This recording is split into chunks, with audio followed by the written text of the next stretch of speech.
Assalamualaikum warahmatullahi wabarakatuh. Di sini kami kelompok 5 akan membahas tentang pengertian sikap dan kebiasaan belajar yang baik. Kelompok 5 diantaranya yaitu Siti Nurhaliza, Siti Anissa Isnadia, dan Syifa Fuada. Membahas tentang pengertian sikap dan kebiasaan belajar yang baik. Pengertian sikap.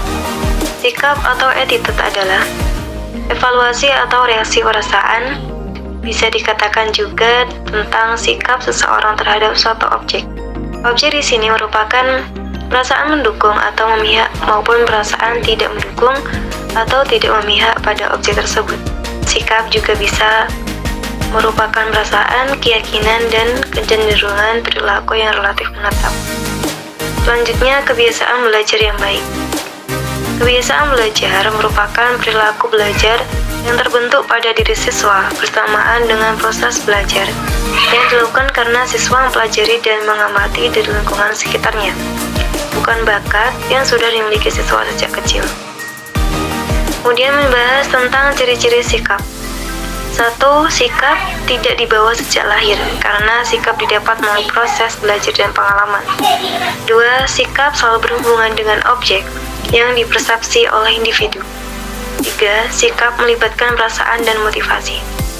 Selanjutnya, kebiasaan belajar siswa yang baik. 1. Mencatat. Siswa yang baik selalu rajin mencatat materi pelajaran yang diajarkan gurunya. Catatan itu akan sangat berguna menjelang ulangan harian atau untuk mengerjakan pekerjaan rumah yang sulit. 2. Memiliki ruang belajar. Hal ini memang tidak wajib dimiliki. Jika Anda memiliki cukup ruang di rumah, Anda dapat mengalokasikannya sebagai ruang belajar. Ruang belajar khusus akan membuat Anda menjadi lebih nyaman dan fokus ketika belajar. 3. Membuat diagram atau ringkasan. Siswa yang baik biasanya kreatif dalam belajar. Mereka akan membuat rangkuman atau ringkasan yang mempermudah belajar mereka. Mereka suka membuat gambar-gambar seperti grafik atau diagram yang mudah dibaca dan dipahami, sehingga mereka akan menyerap pelajaran dengan sempurna. 4. Membuat jadwal. Siswa yang baik menjadwalkan waktu belajar mereka seperti minimal 1 jam sehari. Dengan membuat jadwal belajar yang teratur, mereka akan menjadi lebih disiplin dalam belajar. 5. Berlatih. Siswa yang rajin melatih dan giat mencoba akan lebih terbiasa dan siap untuk menghadapi ujian kelak. Berlatih mengerjakan soal-soal bisa menjadi salah satu cara belajar yang efektif. 6. Melakukan usaha ekstra. Siswa yang baik seharusnya melakukan usaha ekstra seperti menambah waktu belajar dan mengurangi waktu bermain. Fokus pada pendidikan membutuhkan usaha yang keras agar dapat bersaing secara sehat. Selanjutnya adalah pengertian motivasi. Motivasi merupakan dorongan yang dimiliki seorang individu yang dapat merangsang untuk dapat melakukan tindakan-tindakan atau sesuatu yang menjadi alasan seseorang untuk berperilaku atau melakukan sesuatu. Pengertian motivasi belajar.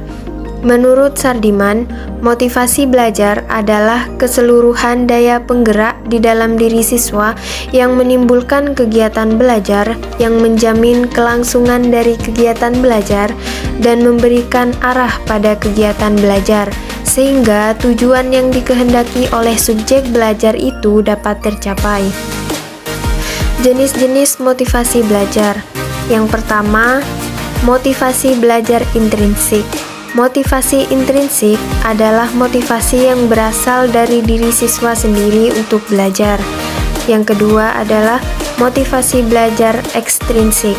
Motivasi ekstrinsik adalah motivasi yang berasal dari luar, misalnya dari lingkungan.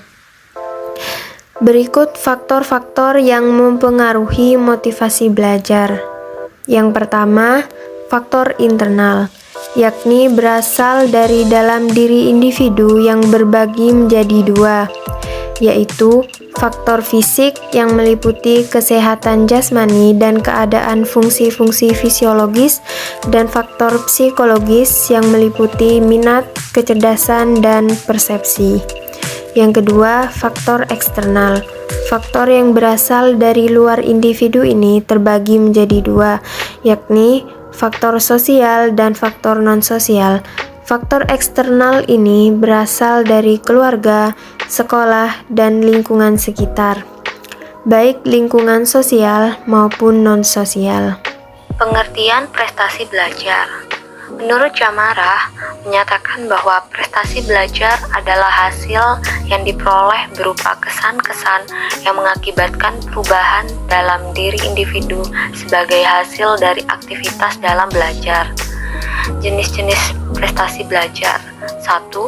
Prestasi belajar aspek kognitif, yaitu berkaitan dengan hasil belajar berupa pengetahuan, kemampuan, dan kemahiran.